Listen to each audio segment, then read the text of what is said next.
Auzubillahiminash-shaytanir-rajim. Bismillahir-rahmanir-rahim. Assalamu alaikum, dear students. Hope you are sitting in home and are in good health. Today we are going to study the another paragraph of the lesson Rustum and Surab, which is in your English book on page number 102. Let us start. Surab collected an army and marched to Persia. His purpose was not only to find his father, but also to make him king of Persia, because Kaqus was an unpopular ruler. When Surab crossed into Persia, Kaqus sent his army to fight the invader, but the king's generals were no match for Surab. One after another they were killed in battle, and nothing could stop Surab's advance. The men that escaped went to the king and said, "Great danger threatens our country. Our generals have been killed by the young soldiers who leads the enemy." "Who is this? Who is this? What is his name?" asked the king. "They call him Surab," the men said. "He fights like a lion. Our only hope now is Rustam." अच्छा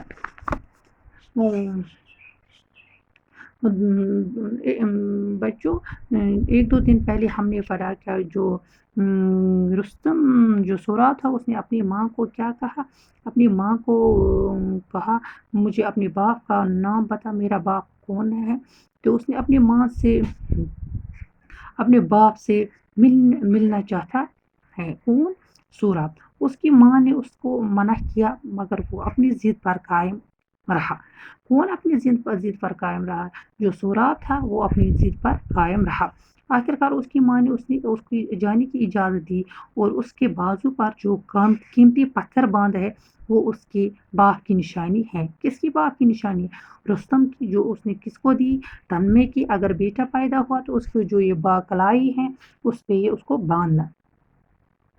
रुस्तम निशानी देखकर ही पहचान जाएगा कि वो इसका बेटा है। जब कौन इसका बेटा है? ये जो सूरा वो उसका बेटा है। सूराब ने अब उसके बाद क्या किया? सूराब ने अब कुछ फौज जमा की और ईरान की तरफ चल पड़ा। कौन बच्चों ईरान की तरफ चल पड़ा? जो ये सूराब था उसने कुछ आर्मी कलेक्ट की और वो पर्शिया की तरफ, ईरान की तरफ चल पड़ा। अब उसकी ज़िंदगी का सिर्फ एक ही मकसद था। क्या मकसद था? कि अपने बाप यानी रुस्तम को ढूंढना और उसको फरास का बादशाह बनाना था। किसको बादशाह बनाना था? रुस्तम को, क्योंकि वहाँ पे भी था एक बादशाह, मगर किंग ऑफ पर्शिया। उसका नाम क्या था? काकूस। मगर वो क्या था? वो अच्छा हुक्मरान न था।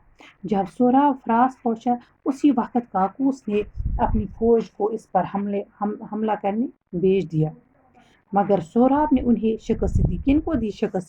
जो ये काकूस की आर्मी थी, तो सूराब ने उनको फौज थी उस पर हमला करने भेज दिया, मगर सूराब ने क्या किया? सूराब ने उन्हें शिकस्त दी। जो काकूस की फौज थी वो भाग गई और अपने बादशाह को बताया कि सूराब को हराना उनकी बस की बात नहीं। किनकी बस की? जो काकूस की फौज थी उन्होंने अपने बादशाह को बताया कि जो सूराब हैं उनको हराना उनकी बस की बात नहीं है। इसलिए बेहतर ये है कि रुस्तम को बुलाया जाए। किसको बुलाया जाए? रुस्तम को बुलाया जाए, ताकि वो इसको क्या हरा सके और उसकी सल्तनत बच सके।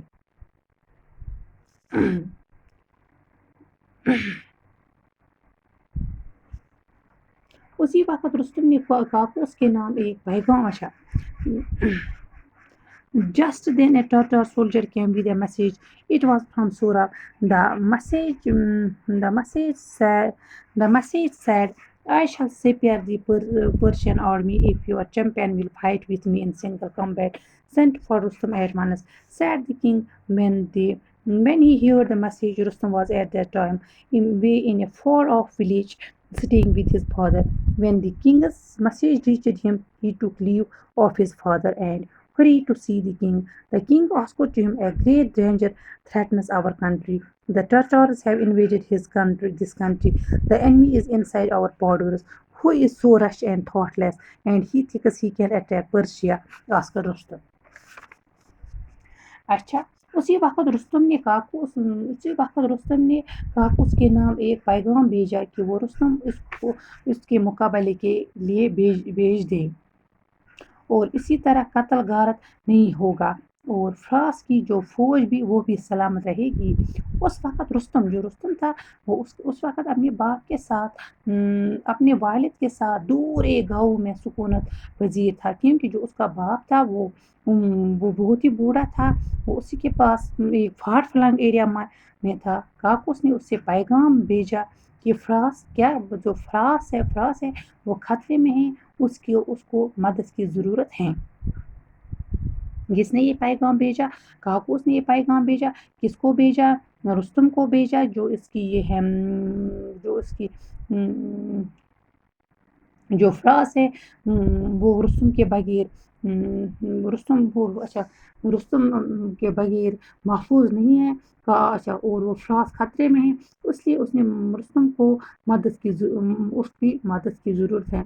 रुस्तम ने बादशाह से दरियाफ्त किया कि कौन फ्रांस को लड़का रहा है। अब रुस्तम ने दरियाफ्त किया कि कौन फ्रांस को लड़का रहा है और साथ ही उसने इल्तिमास किया, खुद वो अब जवान नहीं रहा और वो अपने बूढ़े बाप की खिदमत करना चाहता है। कौन? रुस्तम ने अब बादशाह को बोला, मैं अब खुद भी जवान नहीं रहा, मैं भी बूढ़ा हो गया हूँ, अब मैं अपने जो बूढ़ा बाप है बूढ़े बाप की मुझे क्या करनी है, खिदमत करना चाहता हूँ, इसलिए किसी और को इस मुहिम पर भेज दे। किसने ये कहा? ये किसने कहा? ये रुस्तम ने कहा। किसको कहा? काकूस को कहा। क्या कहा? अब मैं खुद जवान नहीं रहा और अपने बूढ़े बाप की खिदमत करना चाहता, इसलिए आप और करना चाहिए, इसलिए किसी और को इस मुहिम पर भेज दे। मगर